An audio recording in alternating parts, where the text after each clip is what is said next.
dia tonga soa atao amin'ny fandaharana zany foraisanté aty Canada indray ianao. Ny lohateny izay voaboasantsika anio zany dia ny hoe atao ahoana ny araiki-pity, ny lehilahy iray zany aminao ratovovavy ho anao vehivavy no anaovako an'ity fandaharana ity.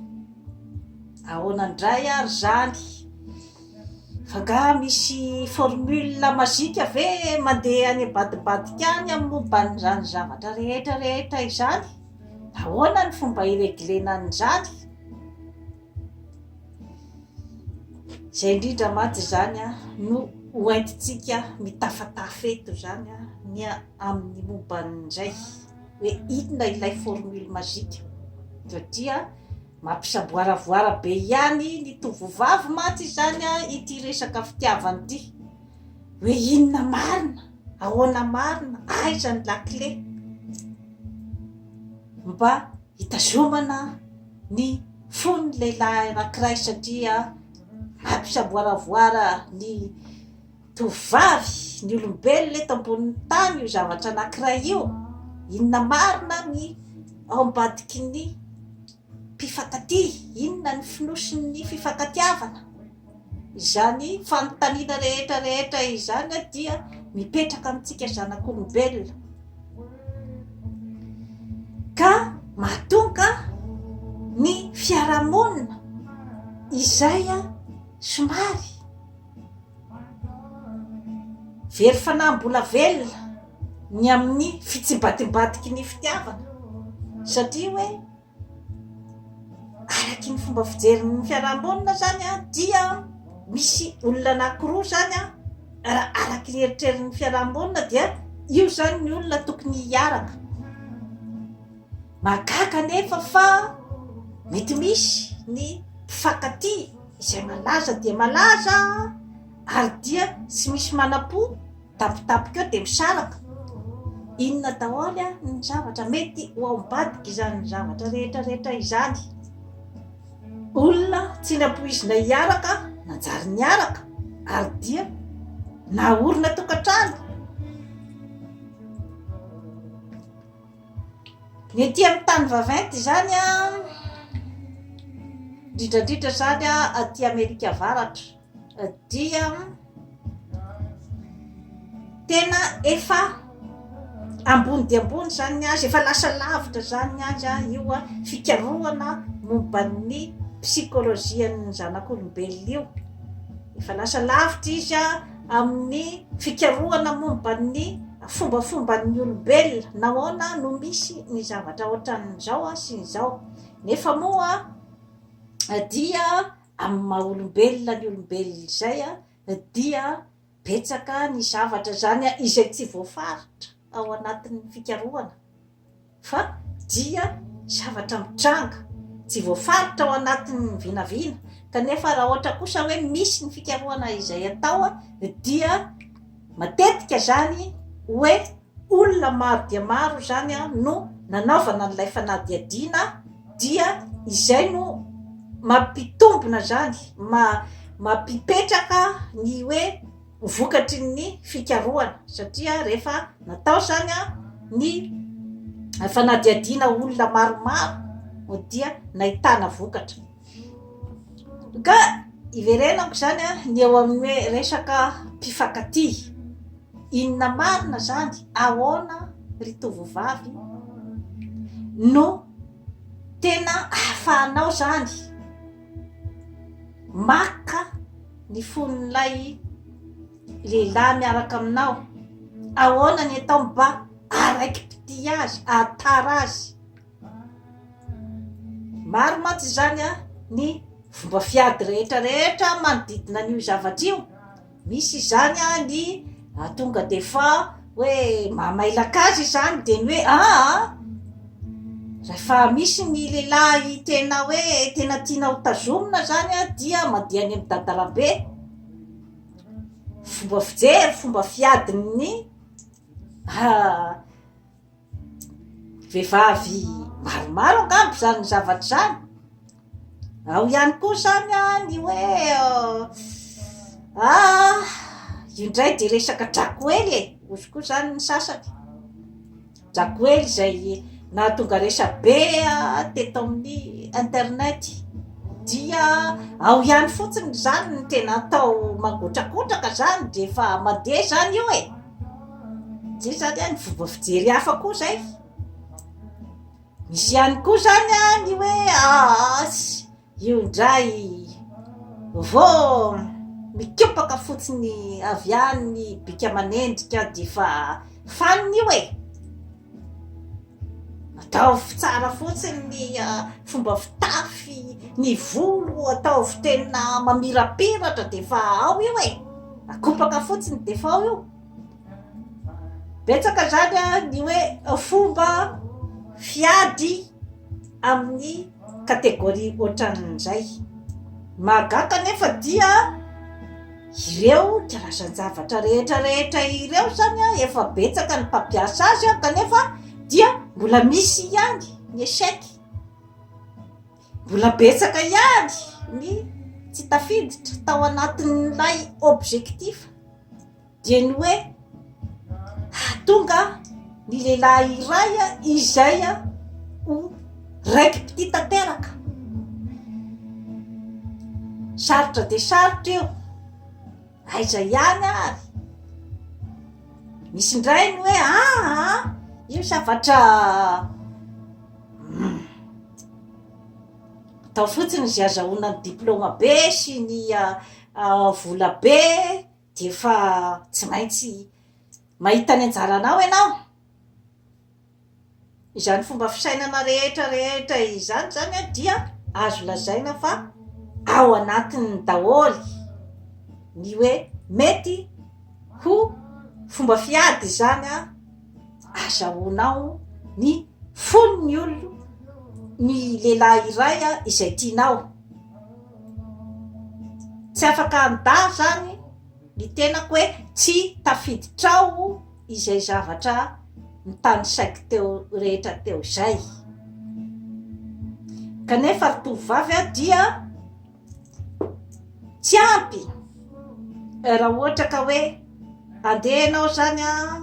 itoky fotsiny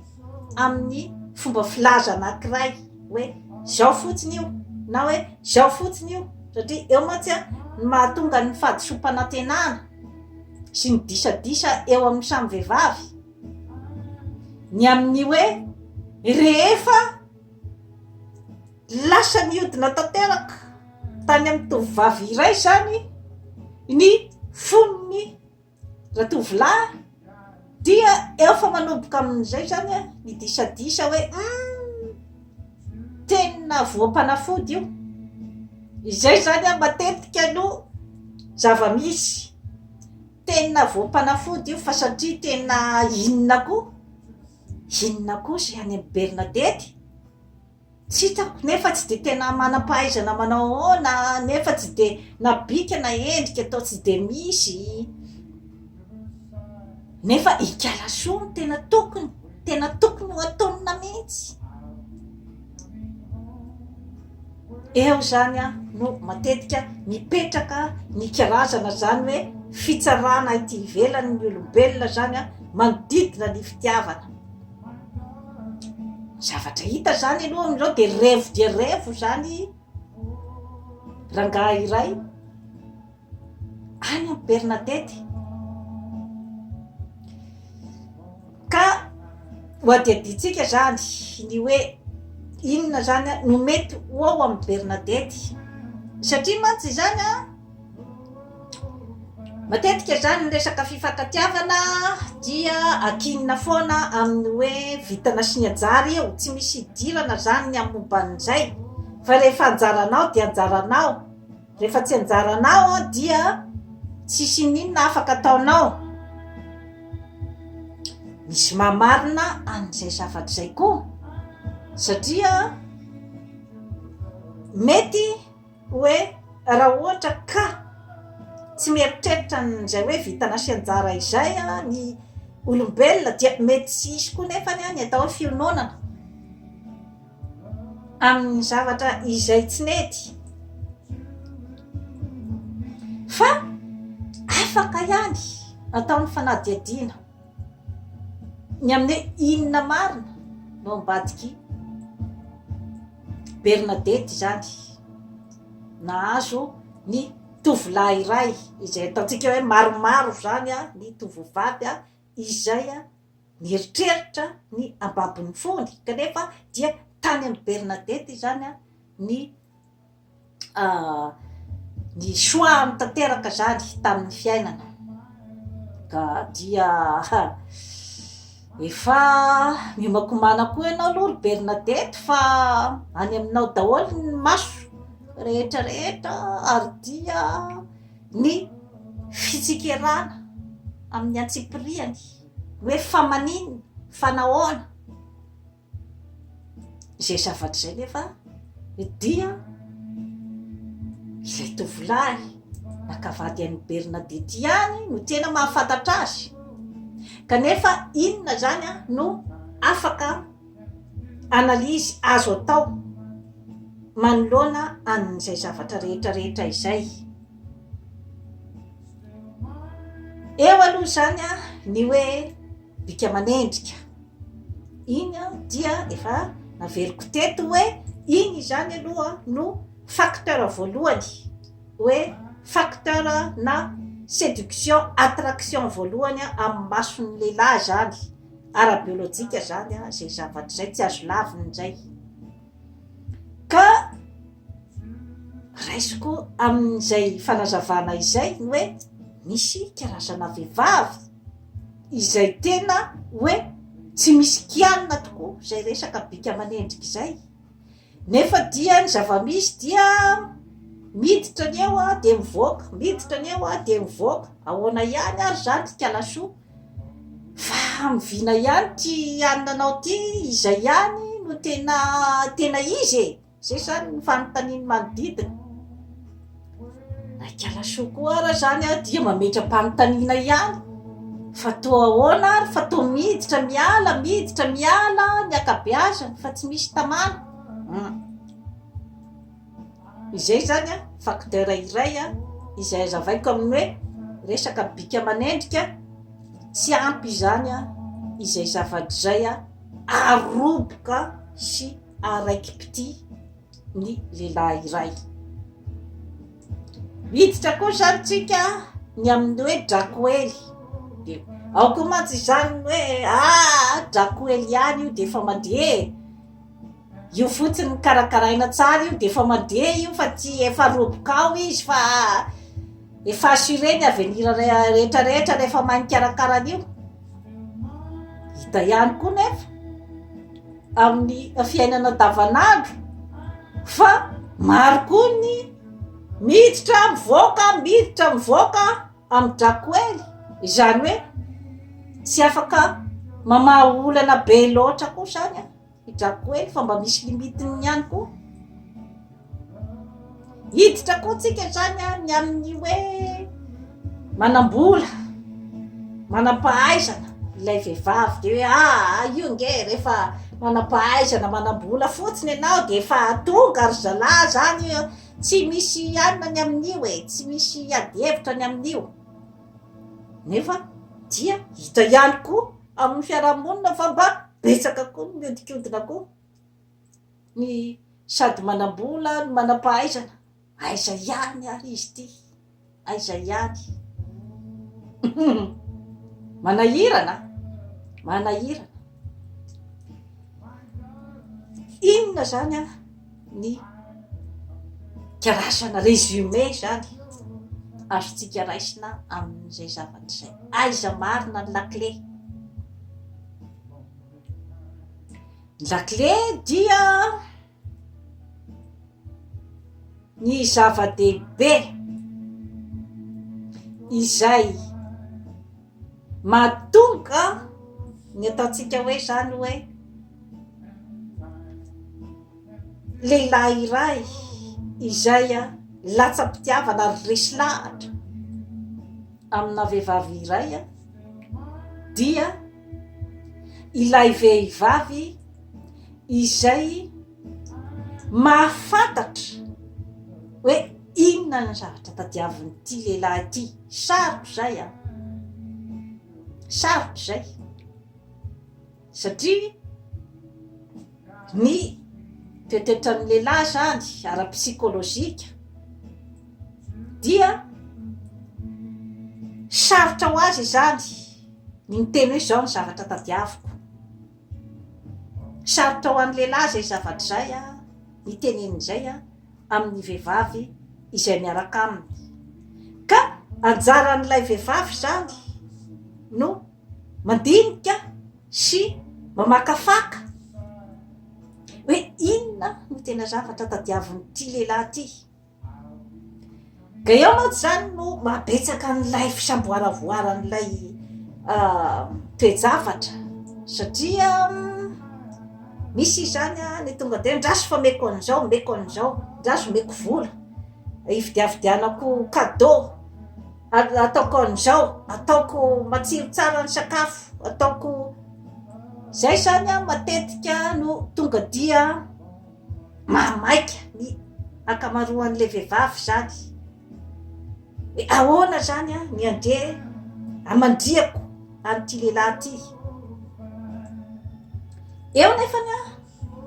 no misy ny karazana fahadisom-panantenana satria efa nomeko an'izao, fa nataoko an'izao, tsy hitako ny zavatra zay tsy niatoako azy, tsy hitako ny zavatra zay tsy nataoko azy, nefa de mbola nitsoka ihany izy ary dia nanambady an'i Bernadette. Fa ahoana ary zany? Eo zany no mety tonga koa ny fifampirafesan'ny samy vehivavy ao an-tanàna rehefa ahoana marina ary tira Bernadette ty fa tao tena tsy milamina izy io. Ny zava-misy dia ny hoe rehefa ianao kialasoa zany milaza fa nomeko an'izao tsy hitako tsony zay zavatra tsy nataoko azy, mametra-panontaniana ve ianao hoe izay marina ve ny zavatra tena nitadiaviny. Eo zany eo no mipetraka ny suspense rehetrarehetra,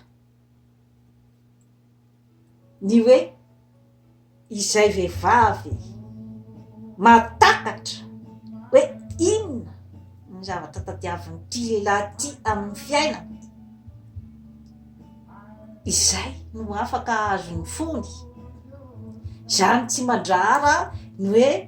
atsara-tarehy sy ny atsarambika ao anatiny daholo zany tsy mandrara ny fananana diplôma ambony sy ny fananam-bola, zany tsy mandrara ny fahaizana mahandro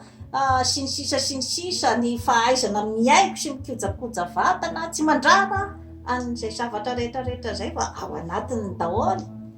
zay zavatra rehetrarehetra zay. Fa ny tena tempoka zany izay hoe mahatonga an'ilay lehilahy tena ho voasarika zany dia izay hoe fahafantarana an'izay hoe inona ny zavatra tena tadiavin'ity lehilahy ty. Ka zany zavatra zany dia ny fanananao ny fitoni-tsaina voalohany indrindra, ny fanananao ny fitokisa-tena, ny fahaizanao mandinika ny fombafomban'ilay lehilahy sy ny hoe ny tantarany. Raha ohatra izy ka hoe mivaky aminao, mitantara aminao ny fahazazany, mivaky aminao, mitantara aminao ny fiainany, dia efa karazana tombon'izay zavatra zay zany efa somary mamoa ny varavarana any aminao izy amin'izay fotoana zay. Ka anjaranao zany no mandinika amin'izay karazan-javatra rehetra izay nomeny ny momba ny fiainan'izay, ny hoe aiza zany inona ny zavatra tena tadiavin'ity lehilahy ty zany amin'ny fiainany. Izay no tena tempoka mahery indrindra ary eo no tena misy ny lakile zany. Satria rehefa tsy hitanao vehivavy izay zavatra zay hoe inona marina ny zavatra tadiaviny dia izay ilay hoe miditra mivoaka ny akabeazany fa tsy mety tena tafapetraka. satria ianao mety mitoky amin'ny zavatra izay nitany saiko teo, mitoky amin'ny fomba fizerin'ny fiarahamonina, ny amin'ny hoe zavatra tokana io bika manendrika fotsiny de fa anao io, na drakoely fotsiny de fa anao io, na mahay mahandro be fotsiny de fa anao io, vola makarena sy diploma de fa anao io. Raha ohatra zany ka mandeha mijery fotsiny an'izay karazana zavatra zay zany ianao de izay ilay matetika hoe miditra mivoaka fa rehefa mijery akaiky amin'izay hoe inona ny zavatra tadiavin'izay de eo no isy kokoa zany ny ataontsika hoe zany hoe fahombiazana. Ka izany zavatra rehetrarehetra izany dia itenenako fotsiny amintsika tovovavy ny amin'ny hoe sarotro zavatra io ary ny toe-tsaina voalohany entina rehefa miaraka amin'ny tovolahy dia ny hoe tsy zaho ny tompon'ny fony ty olo ity, ary tsy zaho koa nefany ny tompon'ny tenany rehefa hoe mifankatia amiko izy amin'izao fotoana izao dia tsy mila mieritreritra zavatra lavitra be loatra fa ny fifankatiavanareo eo aloha izay aloha no hitanao fa za mijery be loatra ny hoe mety ho fandehan'ny tirapitso satria ny olombelona dia izay hoe mety mivadibadika ny fony, mety mivadibadika ny safidiny, dia rehefa manana n'izay toe-tsaina zay ianao zany dia efa azo lazaina fa manana tombony zany ianao aloha zany amin'ny fifandraisana, satria manampy anao tony amin'ny fiarahana izay karazana toe-tsaina izay. Ny fitokisantena io koa zany dia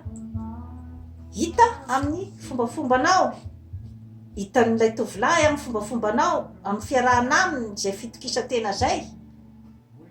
ka mahatonga azy zany hanana ny karazana intérêt bebe kokoa zany, ny ahafantatra anao bebe kokoa sy ny hiditra lalindalina kokoa,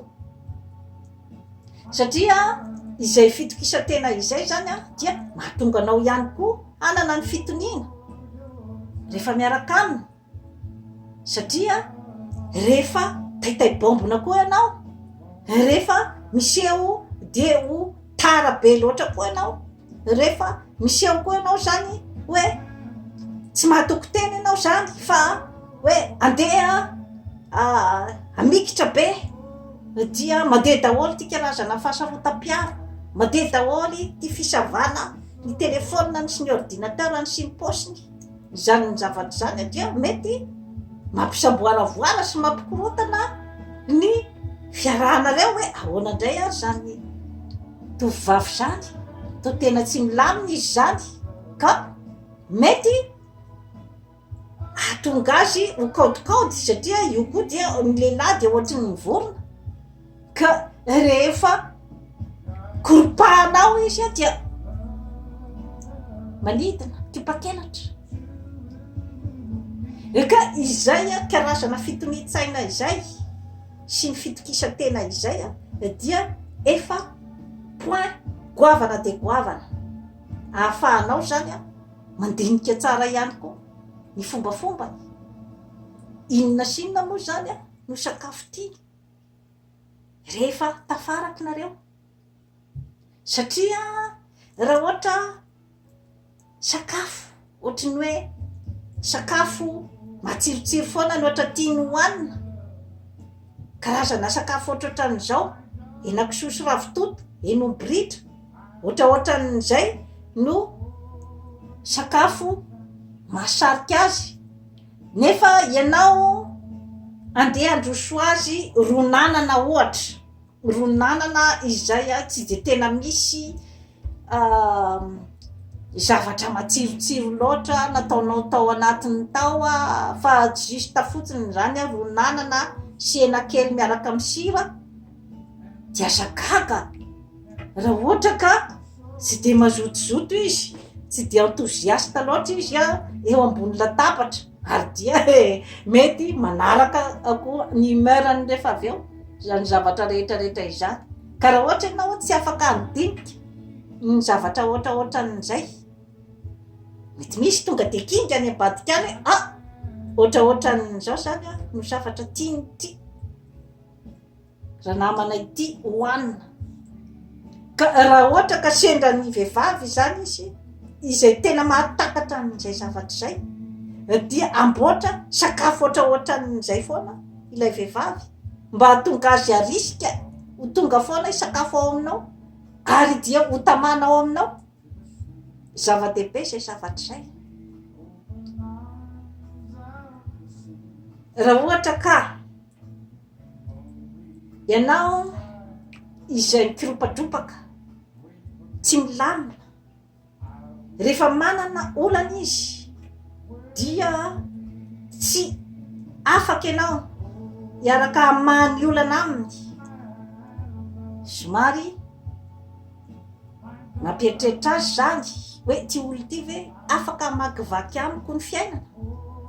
izany zavatra rehetrarehetra izany dia zavatra mipetraka amin'ny ataontsika hoe zany hoe fifankatiavana fa tsy misy hoe critère anankiray izay lazain'ny fiarahamonina fa ohatraohatran'izao ake ny fitazomana n'io lehilahy io izay matetika no mabetsaka zany ny fadisom-panantenana satria diso mentor diso mpanoro hevitra fa ao anatin'ny fahaizana mandinika sy ny atao hoe créativité hoe rehefa hitanao fa ohatraohatran'izao zany lay olona dia mba mamorona ianao zany koa zany hoe inona zany ny zavatra rehetra izay mety misadapta ny fomba sy ny fietika sy ny fisainana mety isadapta amin'ity olo ty izay no zava-dehibe ny tovovavy izay fahaizana mandinika izay ny hoe inona ny fombafomba nyty olona mifankaty amiko ty inona ny zavatra tadiaviny amin'ny fiainana ka tsetsatsiaritra ihany fa matetika moa zany ny tenako dia manao ohatra foana amin'ny mpifankaty satria ny taratry ny fiainana amin'ny zavatra rehetrarehetra izay atao dia miainga ao amin'io karazana fifandraisan'ny mpifankaty io na resaka politika na resaka fandrarahana entreprenariat na ny resaka fifandraisana amin'ny fiarahamonina dia misy ifandraisany foana ny amin'izay hoe resaka fifandraisan'ny mpifankaty izay akory tsy midika hoe ifankaty amin'ny olona rehetrarehetra midrakoty sirabe amin'izay circonstance rehetrarehetra izay ianao tsy atompo tsy any ny fipetrany fa raisiko ohatra zao ny resaka politika ny mpitondra sy ny vahoaka tokony isy izay karazana fifankatiavana zay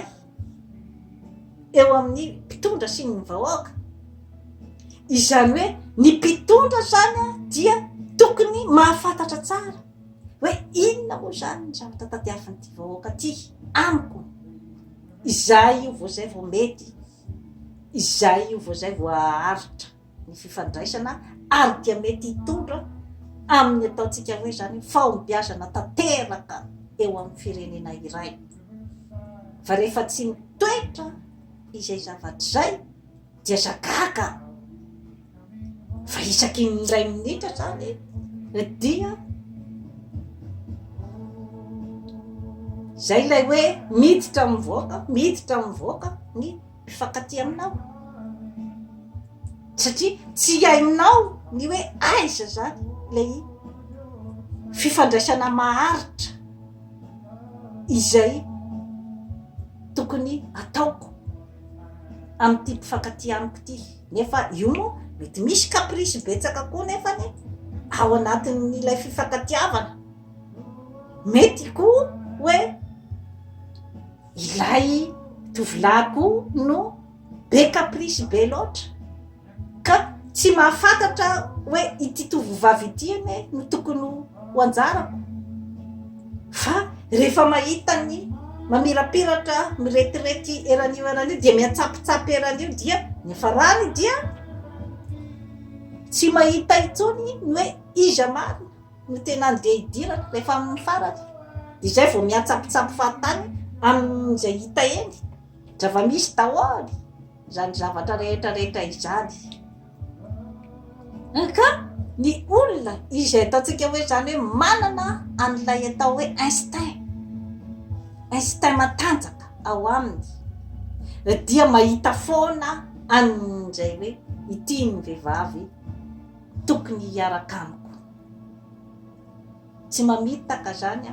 izay instinct zay raha ohatra ka ao anatin'ny olona izay hoe voavolavolany fiainana sy ny hoe olona mahay mandinika. Ohatran'izay koa ny vahoaka sy ny mpitondra. Raha ohatra ka tena mpitondra tena matotra ary manana an'izany atao hoe instinct na président izany, vrai président mitondra ny tantara, dia tokony tonga dia hafantatra hoe inona ny zavatra tadiavin'ny vahoaka amiko. Ary io koa matetika ihany koa ilay mpanoro hevitra koa amin'ny manodidina. Mety misy koa ny vehivavy izay diso mpanoro hevitra, izany hoe tsy tena ilay mpanoro hevitra tena tia azy hampandeha ny fiainany sy ny tantaram-pitiavany no nanontaniana hevitra, fa mety mpanoro hevitra izay mitsinjo manokana ihany koa ny intereny ao anatin'ilay fifankatiavana. Mety misy zavatra kendreny ao amin'ilay fifankatiavan'ilay olona dia atorony vilana ohatra dia misaraka. Mety vehivavy hafa no tiano eo amin'ny plasinao. Zany zavatra rehetrarehetra izany dia zava-misy amin'ny fiainana daholy. Tokony mipetraka izay ataontsika hoe fifankatiavana.